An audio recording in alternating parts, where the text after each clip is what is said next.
지난주에 그 이야기했던 성경의 그 형성과 우리가 지금 보고 있는 초기 기독교 문헌의 어떤 그 연대별 조금 그 정리할 필요가 있다고 생각해서 제가 그 책을 보다가 제임스 던이 지었는 형성기 기독교의 통일성과 다양성 그 1권에 1권 저기 296페이지에 있는 도표를 하나 제가 먼저 보여드리겠습니다.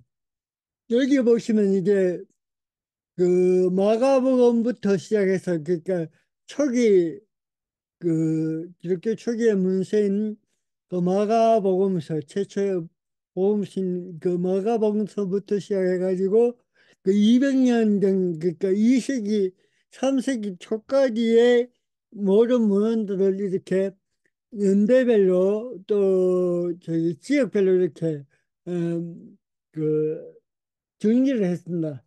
이거 이 정리는 더의 정리입니다.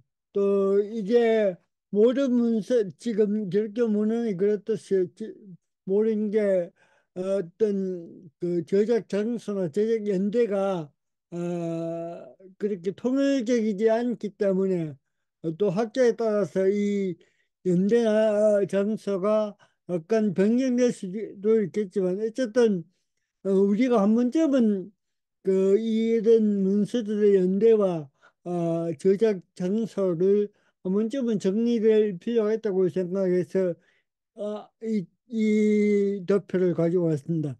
여기 보시면 지금 우리가 보고 있는 헤르메스 목자는 로마에서 기록됐고 150년, 130년에서 150년 사이에 기록되었다고 나타나고 있습니다.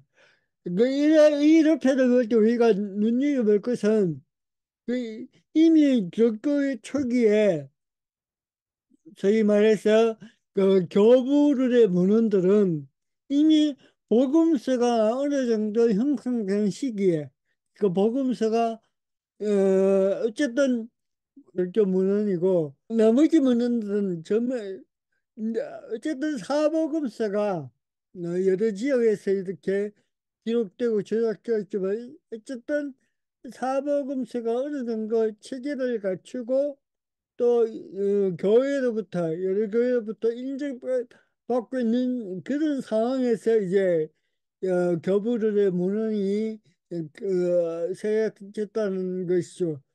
그런 점에서 우리가 이 도표에서 볼 수 있는 것들은 이 교부문들이 어떤 독단적인 생각이나 철학을 가지고 그 제작되는 그런 문헌이 아니고 어떻게 보면 이런 네 개의 복음서의 영향을 받아서 이렇게 그 교부들의 문헌이 제작되었다고 그렇게 볼 수가 있습니다. 문제는 뭐냐면 지금 우리가 보고 있는 헤르마스는 어, 이때까지 우리가 세 번 동안, 3주 동안 이 헤르마스 목자를 보고 있는데, 이 헤르마스 목자는 이런 복음서에 큰 영향을 받지 않았다는 것을 지금까지 우리가 또한 볼 수가 있었습니다.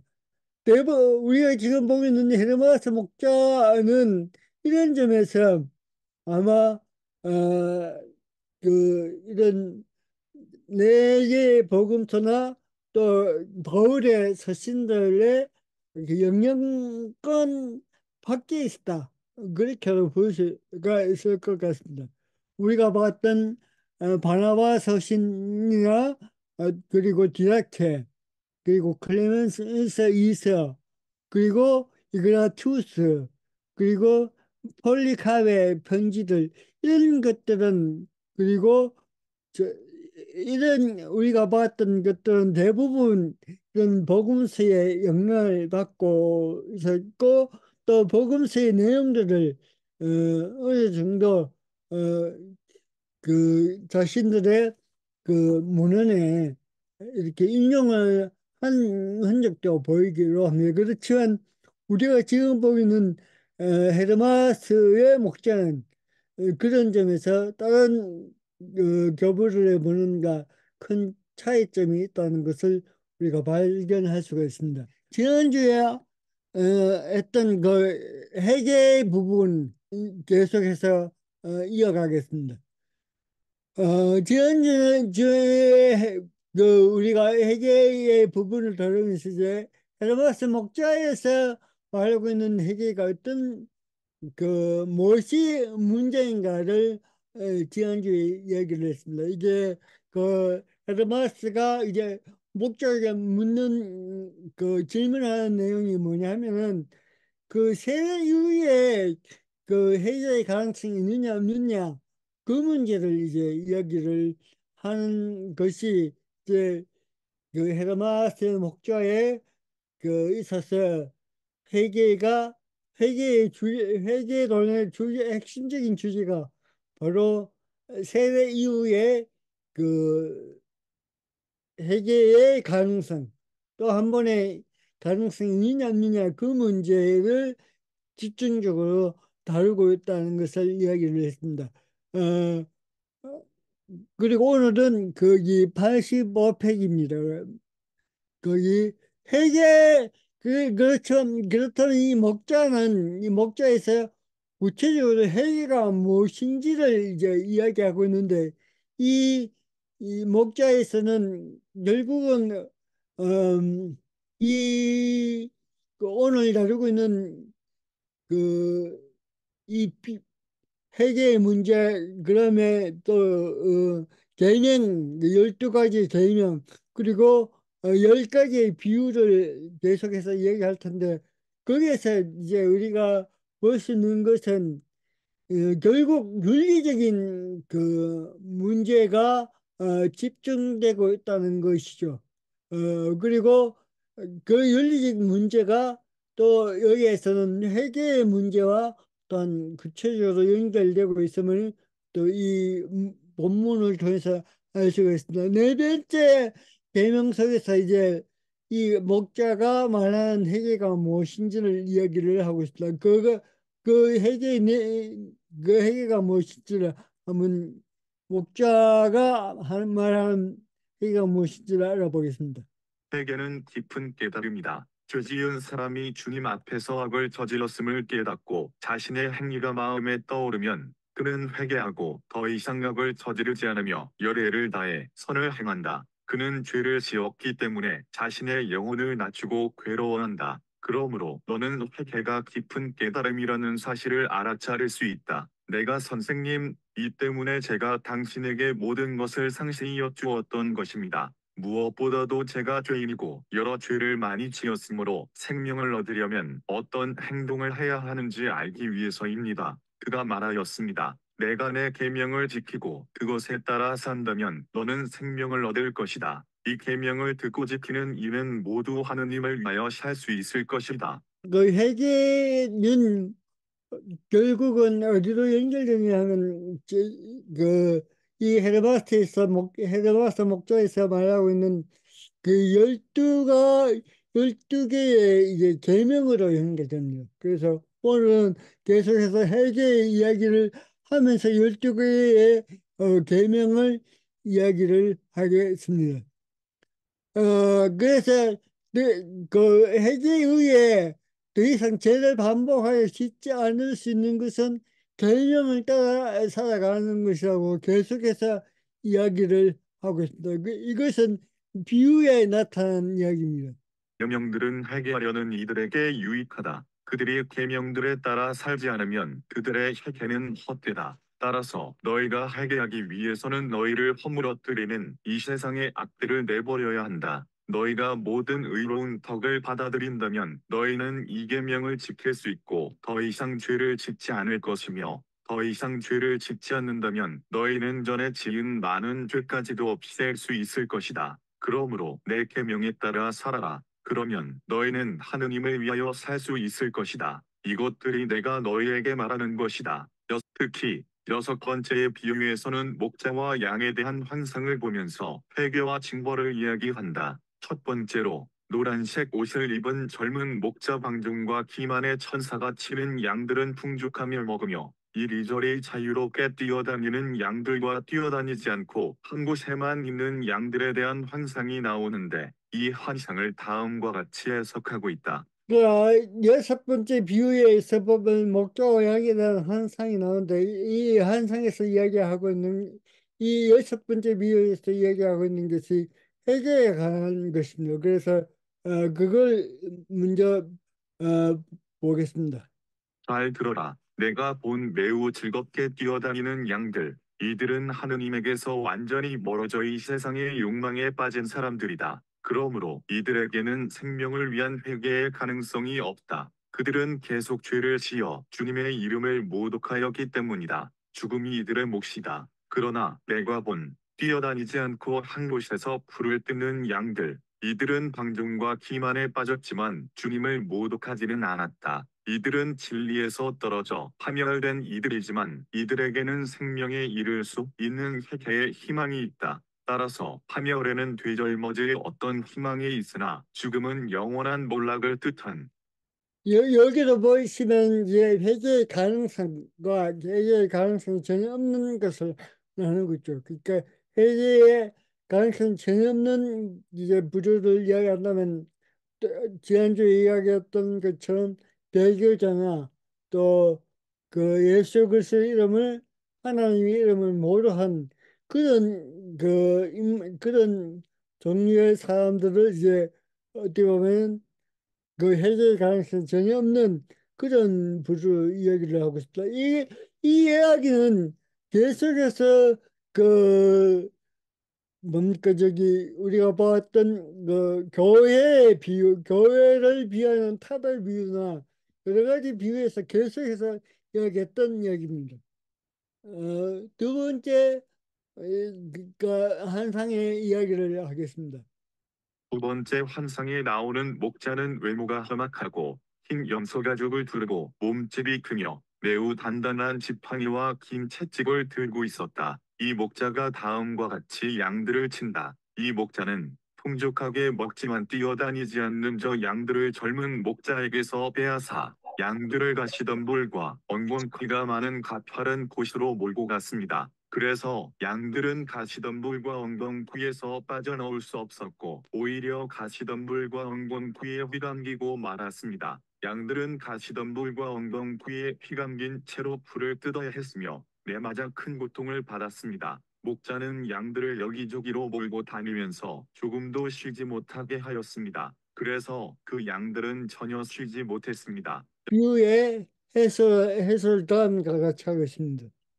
이 환상의 비유를 다음과 같이 해석한다. 그래서 내가 나와 대화하는 목자에게 선생님, 이와 같이 무자비하고 잔인하며 이 양들을 불쌍히 여기지 않는 이 목자는 누구입니까? 하고 묻자 그가 대답하였습니다. 이 사람은 벌의 천사이다. 그는 의로운 천사들 가운데 하나로서 벌을 내릴 책임을 맡고 있다. 그는 하느님에게서 벗어나 이 세상의 욕망에 따라 사는 이들을 넘겨받아 각자에게 알맞은 갖가지 무서운 벌로 그들을 벌한다. 내가 선생님, 이러한 갖가지 벌에는 어떤 것이 있는지 알고 싶습니다 하고 청하자 그가 말하였습니다. 고통과 벌에 관하여 들어 보아라. 일상생활과 관련된 고통은 다음과 같다. 더러는 손실을 입고, 더러는 곤궁해지며, 더러는 갖가지 병에 걸려서, 더러는 온갖 종류의 불안으로, 더러는 하찮은 이들에게서 모욕을 받고, 다른 많은 일로 고통을 받음으로써 벌을 받는다.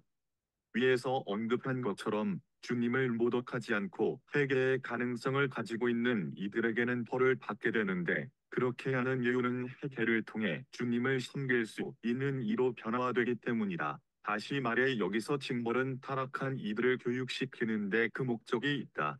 그러니까 회계를만 목자에서 또 특별한 점이 이것이죠. 그러니까 회계로만 끝나는 것이 아니고 어 회계 자기 그 지은 그 죄에 대한 그 벌이 곧 따르고 그 벌이 끝나야지 그 완전한 회개가 될 수 있다는 것을 얘기하는 것이죠. 이런 점에서 이제 복음서에서 예수 그리스도가 말했던 그 회개와는 또 다른 특징을 가지고 있다. 그렇게 볼 수가 있습니다. 그들이 온갖 불행을 겪고 나면 그때 좋은 교육을 받도록 나에게 넘겨져 주님께 대한 믿음으로 강해진다. 그리고 그들의 여생 동안 깨끗한 마음으로 주님을 섬긴다. 그들이 회개하면 그때 자신들이 저지른 악행들이 그들의 마음에 떠오른다. 그리고 그들은 하느님을 찬양하고 그분이 의로운 심판자이시며 저마다 자신의 행위에 따라 공정하게 고통받았다고 고백한다. 그때부터 그들은 깨끗한 마음으로 주님을 섬기며 그들의 모든 일에서 성공한다. 여기에서 보시면 회개에 따른 그 죄에 따른 그 징벌이 반드시 수반되고 있다는 것을 이야기를 하고 있습니다. 목자는 회개를 통해 죄의 용서가 이루어졌다고 해도 죄 때문에 받는 징벌은 바로 끝나는 것이 아니라 일정한 기간이 지나야 하나님의 자비를 통해 회복이 가능하다고 말한다. 다시 말해 죄 용서는 단번에 이루어지는 것이 아니라 징벌의 조건을 채워야 한다는 것이다. 그 조건은 목자가 전해준 계명들을 지키는 것이다. 그리고 목자는 회개를 통해 죄사함을 받을 수 있을 뿐만 아니라 고난을 통해 죄사함이 이루어질 수 있다고 말한다. 위에서 언급한 11번째 사례 비유에서 이것을 말한다. 회개를 통해서 제사함이 이루어진다고 앞에서 계속해서 이야기를 하고 있습니다. 근데 또 이 목자는 그 회개뿐만 아니고 예수 그리스도를 위해서 고난을 받는 그 사람들에게는 바로 그 고난이 바로 제사함이라고 그렇게 두 군데서 그렇게 이야기를 하고 있다. 이게 그 이야기입니다. 근데 이렇게 그 징벌이 따르고 이 징벌이 어떤 또 교육의 효과로 나타나는 것은 바로 구약 성경에 나타난 그런 심판의 사상과 또 일맥상통하는 부분이 있다고 그렇게 볼 수도 있습니다. 그 아이오트의 구약 성경에 신학에 보시면은 구약에서도 하나님의 징벌은 율법의 뜻을 성취하기 위한 거룩의 성격으로 이루어지기도 한다. 라고 이제 그렇게 아이로트는 이스라엘의 어떤 그 고난의 역사를 이렇게 해석하기도 하는데 어쨌든 이런 부분에서 어, 그 제삼 또 회개가 단순히 회개로만 끝이 것이 아니고 징벌이 뒤따른다는 것은 어 신약 성경의 복음서에 가르쳐 준 그런 뜻과는 약간의 차이가 있지만 구약 성경에는 이런 의미로 볼 때 그 일맥상통하는 부분이 여기서 있다는 그 이야기를 하는 겁니다. 이 이들은 하느님 아들의 이름 때문에 고난받았고 기꺼이 온 마음으로 고난받으며 목숨을 내놓은 사람들이다. 삼내가 선생님, 왜 모든 나무가 열매를 맺었으며 그 가운데 몇몇 열매가 특히 더 아름답습니까? 하고 묻자 그가 대답하였습니다. 들어 보아라. 전의 이름 때문에 고난받은 모든 사람은 하느님 앞에서 영예롭고 그들이 하느님 아들의 이름 때문에 고난받았기 때문에 그들의 죄는 그들 모두에게서 없어졌다. 따라서 너희는 이러한 생각이 너희 마음에 남아 있지 않도록 너희가 하느님을 위하여 죽지 않아도 된다는 생각을 품지 않도록 주의하여라. 이름 때문에 고난받는 너희는 하느님을 찬양해야 한다. 하느님께서는 너희가 이 이름을 지니기에 그리고 너희의 모든 죄가 치유받을 만하다고 여기셨기 때문이다. 그러므로 너희 자신은 복되다고 생각하여라. 너희 가운데 한 사람이 하느님 때문에 고난받았다면 그는 위대한 일을 한 것이라고 확신해도 된다. 주님께서 너희에게 생명을 주셨지만 너희는 이를 깨닫지 못하고 있다. 예, 그 인용에서 이야기하는 것도 결국은 그 고난을 통해서 그 제사함을 받는다는 그 이야기를 이제 위에서 했고 밑에서 인용했는 여기에서 이야기를 하고 있다는 것입니다. 교회를 비유하는 불과 산, 나무, 버드나무 가지에서 검증 절차 없이 사용되는 재료들의 공통점은 주님을 위해 고난 당하거나 순교한 이들이다. 목자는 이들이 받은 그 고난을 통해서 죄사함을 받았다고 말한다. 이런 점에서 목자가 저술할 당시에도 제국에 의해 순교의 상황이 일어났음을 알 수 있다. 그는 주님을 위한 고난과 순교가 회개의 절차 없이도 모든 죄를 용서받을 수 있는 조건이 될 수 있음을 밝힘으로써 죽음이 예비되어 있는 배교의 길을 걸어가지 않도록 조언하고 있는 것으로도 볼 수 있다. 위에서 얘기했던 것처럼 배교자는 그 회개의 가능성이 높고 철저하게 그 배교자들에게 주어지는 것은 죽음뿐이라는 것을 여러 곳에서 언급하고 있습니다. 그래서 그런 점에서 비춰볼 때 여기에서 이야기하는 그 고난받는다는 것, 또 순간다는 것은 어떤 배교자의 그런 영원한 죽음을 면하기 위해서, 그걸 방지하기 위해서, 배교를 방지하기 위해서 이렇게 목자는 어떻게 보면 그런 시에 교회들에 대해서 이제 순교와 예수를 위한 그 고난을 이렇게 이야기하고 있는 것으로 볼 수 있다는 것이죠. 그래서 회계를 아까 앞에서 이야기했던 것처럼 회계가 완전히 실현되려면 어, 그 계명을 지켜야 한다고 이야기를 하면서 이제 목자는 12가지 계명을 또 따로 이렇게 적고 있는데 그 12가지 계명들을 한번 오늘은 무엇이 있는지를 한번 살펴보겠습니다. 첫 번째 계명부터 이야기를 해보겠습니다. 첫 번째 계명은 그냥 하나님의 유일성 또 하나님의 창조주를 이제 고백하고 있는 그런 부분입니다. 첫 번째 계명은 다른 계명들보다 매우 짧고 간결한 명령법으로 되어 있다. 그 내용은 하나님의 유일성과 창조주로 고백하고 있다. 무엇보다도 하나님은 한 분이심을 믿어라. 하느님께서는 만물을 창조하시고 꼴을 갖추셨으며 만물을 무에서 유로 만드셨다. 이 두 번째 계명부터는 많은 명령어들로 이루어져 있는데 1절은 다음과 같이 말하고 있다. 진실하고 결백하여라. 그러면 너는 사람의 생명을 파멸하는 악에 대하여 아무것도 모르는 어린이처럼 될 것이다. 특히 4-5절은 바르나바의 편지와 같은 내용으로 구성되어 있다. 그러니까 이 말은 뭐냐면 두 번째 계명에서 4절, 5절 이야기, 5절에 나타나는 이 그 내용들은 디다케나 바르나바의 편지에서 거의 비슷한 내용을 가지고 있다는 것이다. 그래서 두 번째 계명, 그 헤르마스의 두 번째 계명과 디다케 그리고 바르나바 편지에서 그 이야기하고 있는 것을 함께 보겠습니다. 사악한 분과 일어나지 않는 거룩한 마음을 지녀라. 거룩한 마음을 지니면 모든 것이 평탄하고 즐겁다. 선을 행하여라. 하느님께서 너에게 주셨고 내가 애써 모은 재산을 누구에게 주고 누구에게 주지 않을 것인지 망설이지 말고 곤궁한 모든 사람에게 기꺼이 주어라. 모든 사람에게 주어라. 하느님께서는 당신의 선물이 모든 사람에게 나누어지기를 원하시기 때문이다.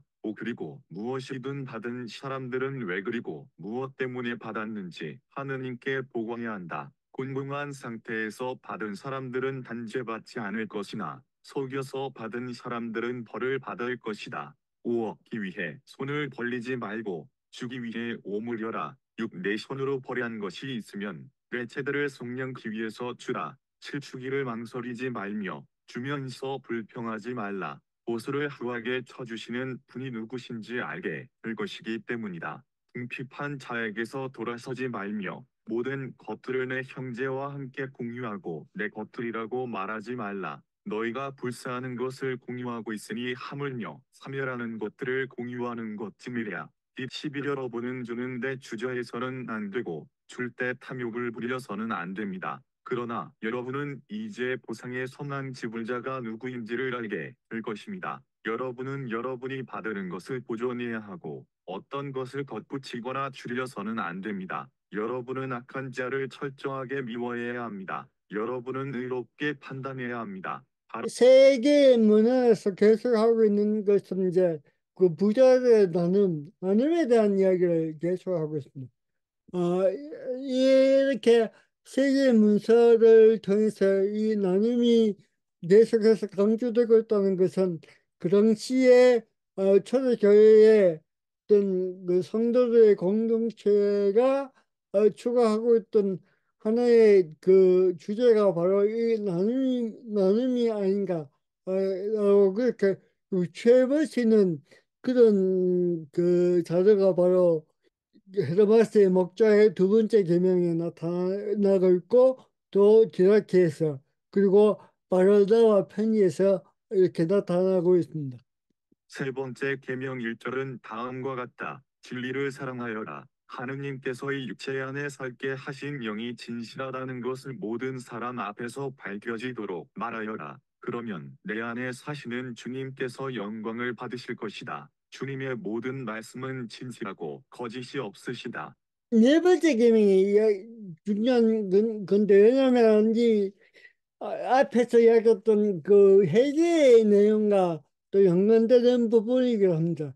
결국은 어, 그 회개가 지연죄에서 잠깐 언급했던 것처럼 그 회계에서 가장 중심적인 어떤 그 문제라면 결국 가정생활에서 특히 부부간에 일어나는 문제가 그 회계의 가능성이 있어서 최고 큰 문제였고 그것 때문에 지난주에 그 또 살펴본 자료에 보시면은 후대 교회에서는 적정 연령까지 회계가 금지됐다는 그 이야기까지 지난주에 했습니다. 그 이야기가 나온 이야기는 바로 어떻게 보면 네 번째 계명 이 문제 때문에 이렇게 나왔고 또 이 네 번째 계명에서 이야기하는 것들이 또 누가 거기 또 인용을 하고 있냐면 터툴리안이 이 부분에 대해서 아주 신랄하게 그 비판하고 있는 것을 볼 수 있는데 그게 뭐냐면은 결국 이 헬바스의 목자는 이런 가늠한 자들의 그 목자다 그렇게 신랄하게 비판하게 된 원인도 바로 이 네 번째 계명에서 이야기하고 있는 것들입니다. 그래서 먼저 네 번째 계명에서 이야기하는 내용들이 뭔지를 보겠습니다. 네 번째 계명은 결혼 생활에 관한 내용으로 구성되어 있다. 1-3절은 남편에 대한 계명인데 간음은 하나님의 종에게 중재가 된다는 것이다. 4-5절에서는 간통한 아내에 대한 올바른 태도가 무엇인지를 설명하고 있다. 7-8절에서는 이혼한 아내가 회개하고 다시 돌아오면 단번은 받아들여야 한다고 말한다. 목자는 자신의 몸을 더럽히는 것도 이교인들과 비슷하게 사는 사람들도 간통하는 것이라고 한다. 29. 네 번째 계명에서 중요한 것은 위에서 중요하게 언급한 것처럼 회개의 가능성이다. 목자는 이 가능성을 다루면서 그 문제 제기를 결혼 생활에서 나타난 범죄를 근거로 한다. 이렇게 간통과 간음이 중요한 문제가 될 수밖에 없었던 것은 살인이란 범죄와 더불어 공동체를 위기로 몰아넣을 수 있는 근본적인 악행이었기 때문이다. 그 해결 가능성의 문제도 이제 어떻게 보면 간음과 간통 또 살인 이것들이 이제 해결 가능성이 있는지 없는지의 문제 어떻게 보면 그걸 이제 해결 가능성의 원인이 되는 문제가 바로 이것이라고 그렇게 볼 수가 있는 것이죠. 가늠과 간통의 문제는 또 여기에서 언급된 것들과 또 복음서에서 이야기하고는 그 언급들은 큰 차이가 있음을 또 한 볼 수가 있습니다. 그리고 다섯 번째 계명은 그 인간에게는 거룩한 영과 악한 영이 존재하는 문제인데 이게 어떻게 하면 그 인간 안에 있는 선한 영, 거룩한 영이 이 성품을 따라 살 수 있는지를 이야기하고 있는데 여기서 또 문제가 뭐냐면 거기에 다섯 번째 개념에서 목자는 인간은 거룩한 영을 가지고 있다. 이 거룩한 영을 내용으로 보면은 인간이 가지고 있는 선한 영을 말합니다. 근데 이것을 저희 나이트 포터는 이 거룩한 영을 성령으로 번역하고 있습니다.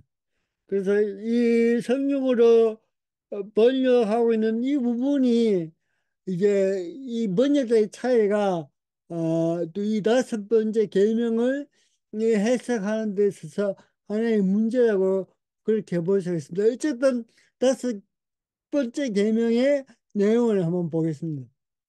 다섯 번째 계명에서 목자는 인간은 거룩한 영과 악한 영이 존재하는데 어떤 품성을 가지는가에 따라서 거룩한 영은 인간 속에서 활동할 수 없게 된다고 말한다. 그리고 이 계명에서 핵심적인 명령은 인내가라인데 이 인내는 성마름 분노하는 성질을 막기 위해서이다. 이 성마름이 어떻게 활동하는지를 다음과 같이 말하고 있다.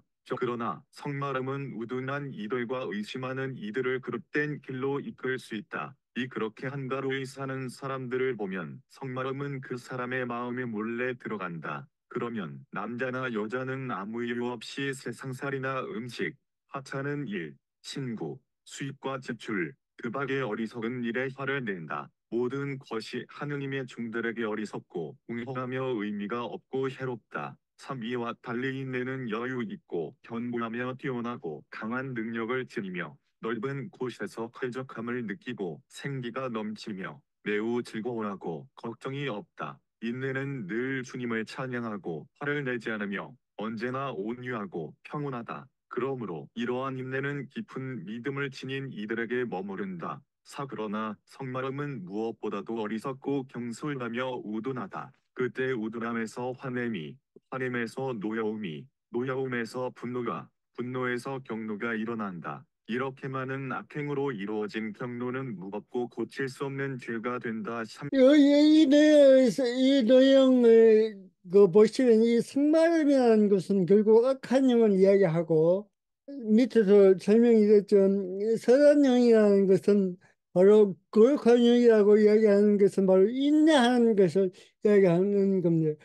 그런데 그렇게 볼 때 인간은 거룩한 영이 존재한다는 이 말은 이 거룩한 영을 성령으로 번역할 때는 문제가 있다는 것이죠. 왜냐하면 이 성령과 악한 영을 동등하게 볼 때에 큰 문제가 생겨나는 것이죠. 그런 점에서 목자에 나오는 다섯 번째에 나오는 거룩한 영이 인간 안에 있는 어떻게 보면 성품을 이야기하는 것이죠. 거룩한 영이라고 이렇게 이야기를 하고 있지만 그 내용적으로 봤을 때는 성마름이라는 그 성품을 이야기하고 있는 것인데 그래서 이것을 성령으로 번역하는 데는 그 문제가 있다는 그런 이야기인 것이죠.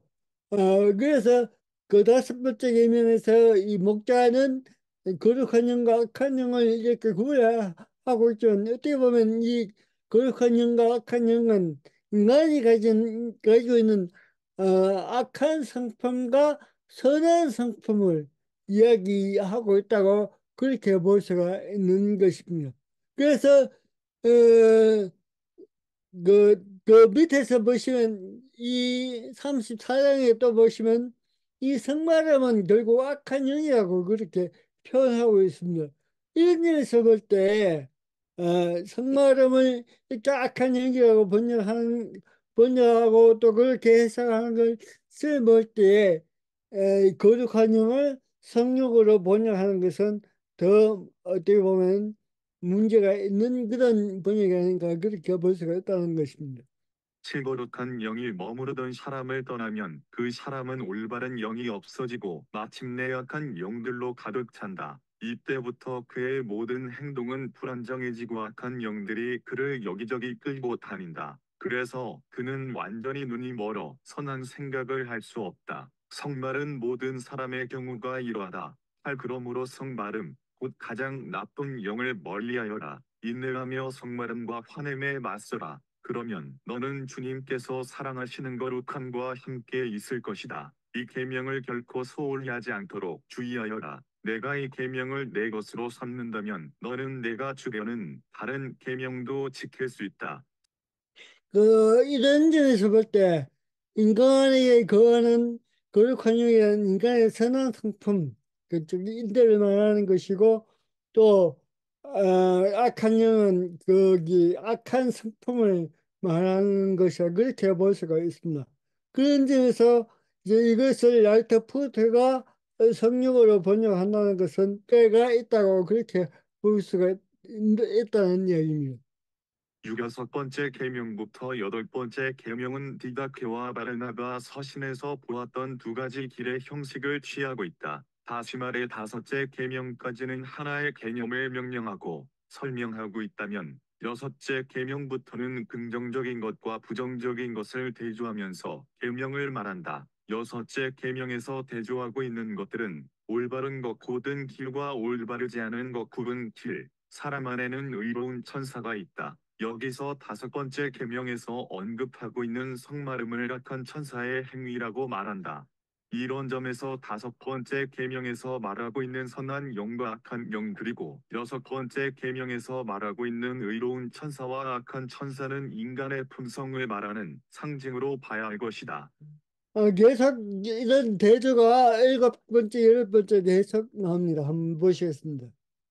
7번째 계명에서는 하나님께서 주신 계명을 지킬 경우와 그렇지 않을 경우를 말하고 있다. 내가 하느님의 계명을 지킨다면 너의 모든 행실은 힘있고 비할 데 없을 것이다. 주님을 경외하면 내가 모든 일을 올바르게 할 것이기 때문이다. 이는 내가 구원받기 위하여 품어야 하는 경외이다.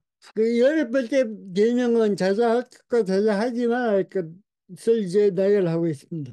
그리고 9번째 계명은 의심하지 말라는 계명인데 이것을 이제 기도와 연결 짓고 있는 것을 볼 수 있습니다. 이 부분을 한번 보겠습니다.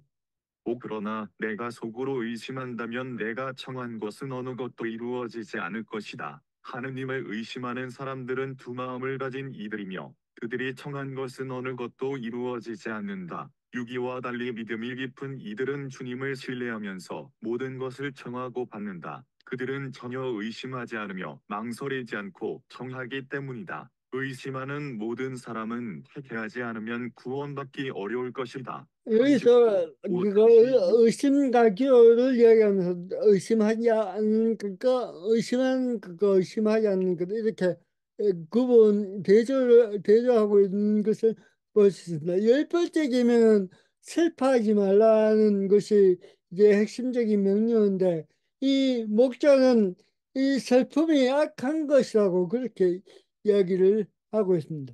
의심하는 사람이 어떤 일을 시작했다가 의심 때문에 그 일을 실패하면 슬픔이 그 사람 안에 들어가 한 영을 슬프게 하고 그 거룩한 영을 몰아낸다. 그 다음에 다시 성마름이 어떤 일로 그 사람에게 달라붙어 그가 심하게 화를 내면 슬픔이 다시 성마른 사람의 마음에 들어간다. 그는 자신이 행한 행동으로 슬퍼하고 자신이 저지른 악 때문에 회개한다. 사악을 저지른 이가 회개하였으니 이러한 슬픔이 그를 구한 것으로 생각해야 한다. 따라서 두 행동은 영을 슬프게 한다. 곧 의심은 자신의 의도대로 되지 않고 성마름은 악을 저질러 영을 슬프게 한다. 그러므로 두 행동, 곧 의심과 성마름은 거룩한 영에게 슬픔을 안겨준다. 결코 슬퍼하지 마라. 거룩한 영이 너를 거슬러 하느님께 정하지 않고 너를 떠나지 않도록 내 안에 사는 거룩한 영을 억누르지 마라. 육이 육체에 주어진 하느님의 영은 슬픔도 답답함도 견디지 못하기 때문이다. 그 11번째 계명은 이 계명이라기보다는 예언자와 거짓 예언자들 그 구별하는 것을 보시겠습니다. 이 그 거짓 예언자와 구별하는 것, 이 부분은 디다케에서 이런 구별을 볼 수 있습니다. 어떤 예언자가 진실된 참된 예언자인지 그리고 어떤 예언자가 거짓된 예언자인지 구별은 디다케에서 이렇게 그 구별을 볼 수가 있습니다. 12번째 계명에 있는 이제 악한 욕망을 없애고 이제 거룩한 열망을 지으라는 것인데 문제는 뭐냐면 엉망이란 그 단어와 열망이라는 단어가 같은 이제 에피두미아라는 이 단어를 사고 있는데 이게 한편에서는 부정적인 의미로는 악한 욕망을 이렇게 번역하고 있고, 또 이 긍정적인 의미는 이제 거룩한 열망으로 이렇게 번역하고 있다는 것이죠.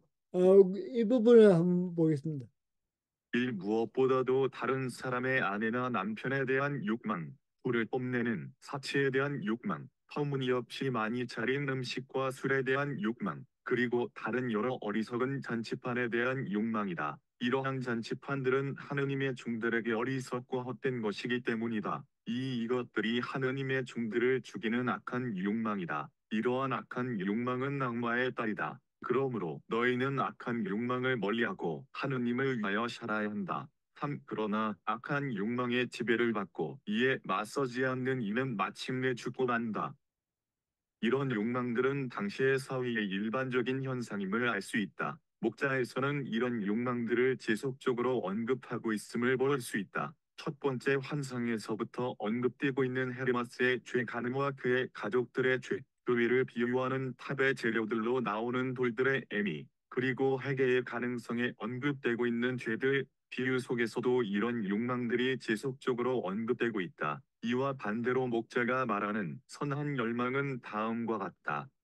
1. 내가 선생님, 제가 어떻게 선한 열망을 지닐 수 있는지 알고 싶습니다 하고 청하자 그가 말하였습니다. 들어 보아라. 애로움과 덕, 진리와 주님께 대한 경외, 믿음과 온유함, 그리고 이와 같이 좋은 것들은 무엇이든지 행하여라. 이것들을 행한다면 너는 하느님의 마음에 드는 종이 될 것이며 그분을 위하여 살 수 있을 것이다. 선한 열망을 지닌 이는 누구나 하느님을 위하여 살 수 있을 것이다. 여기서 말하는 선한 열망이란 스토아적 윤리에 상응하는 것들이다. 이것은 12번째의 계명에만 해당되는 말이 아니라 목자가 말하고 있는 모든 계명의 성격이 바로 여기에 해당한다고 말할 수 있다. 특히 슬픔을 악한 것으로 규정하는 것은 고통이 없는 상태를 덕이라고 규정하고 있는 에피큐로스의 철학을 닮아 있다. 이렇게 당시의 윤리가 추구하는 범위를 넘어서서 그리스도교의 윤리를 말할 수 없는 한계는 목자가 알레고리에 갇혀 있기 때문이 아니겠는가? 목자가 말하고 있는 이런 윤리가 당시의 철학과 닮아 있으며 그 한계를 벗어나지 못하고 있다는 또 다른 근거는 이런 윤리의 실천에 심적인 도움이 개입될 여지가 없다는 것이다. 계명들에서 말하는 윤리는 인간 스스로 행할 수 있는 능력이 있다고 말하고 있다. 중요한 것은 이 부분이요. 제가 보기에는 뭐냐면 결국 여러 가지의 계명을 이야기하고 있는 이 계명들은 뭐 특별히 기독교적이라고 그렇게 말할 수 없는 그런 시에 어떻게 보면 스토아적 윤리의 덕목들이라고 할 수 있죠. 그러니까 여기에서 말하는 12가지 계명들은 그 스토아적 윤리의 그 범주를 벗어나지 못하고 있다는 것이죠. 또 하나는 그렇기 때문에 12개의 계명을 어떻게 그리스도교 윤리의 어떤 그 특성을 이야기하기보다는 그 당시에 보편적인 윤리적 이념을 이야기하고 있다. 그것을 이제 이 헤르마스는 이 목자 교회의 회개와 연결시키고 있다. 그렇게 볼 수가 있다는 것이죠. 그렇게 할 수밖에 없는 그 한계가 어디에 있느냐 하면 바로 제가 보기에는 헬라스 목자 자체가 모든 어떤 이야기들이 알레고리적인 그런 그 비유를 가지고 해석하는 것이 바로 전체의 어떤 특징이기도 하죠. 이런 점에서 결국 이 알레고리 해석이라는 게 우리가 처음에 봐왔듯이 그 헬라적 전통에서 나오는 해석 방법이고 그 해석 방법이 추구하는 것도 바로 윤리적인 그 덕목을 이야기한다는 것이 그 알레고리적 해석 방법의 목표라고 이야기해서 그렇게 이해를 할 때에 바로 결국 헬마스의 그 모든 어떤 계명들과 모든 이야기들은 기독교적이라기보다는 어떻게 보면 그 당시에 보편적인 스타적 윤리를 이야기하고 있다는 것이고 또 하나 이제 밑에서 이야기하는 것은 이런 윤리를 이야기하면서 어떤 신적인 개입이나 신적인 도움 없이 인간 스스로 계명을 지킬 수 있다고 이야기하는 그 자체가 이미 기독교적인 윤리다 이 말하는 철저하게 그 당시에 보편적인 윤리적 그 범죄에서 벗어나지 못하고 있다 이렇게 벗어났다는 것이죠. 그 이야기를 하겠습니다.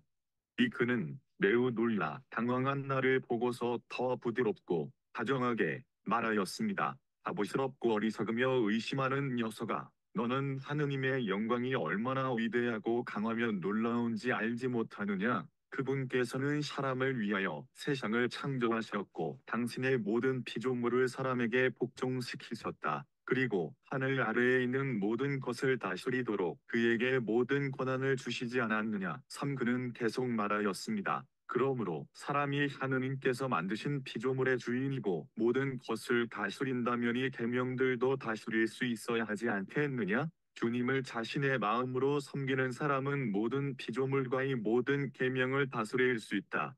목자의 이런 언급은 인간이 선천적으로 계명, 윤리를 실천할 수 있는 능력을 하나님으로부터 부여받았다는 의미로 해석될 수 있다. 이런 점에서 목자의 계명들은 어거스틴과 논쟁하였던 펠라기우스의 논리와 닮아 있다고 할 수 있다. 이런 점들이 이제 그 목자의 어떤 계명들 또 회개 이야기 또 계속해서 그런 이야기들의 어떤 목표랄까 할까요? 그 중심 주제가 이것이라는 지금까지 이야기했던 그 목자의 모든 이야기들은 그 당시에 보편적으로 추구하고 있던 그 덕목 또 윤리 그것을 넘어서서 기독교의 어떤 새로운 어떤 윤리를 제시하거나 그런 덕목을 제시하는 것은 아니라 그렇게 볼 수가 있다는 것입니다. 오늘은 이 이야기까지 하겠습니다. 그러니까 해제와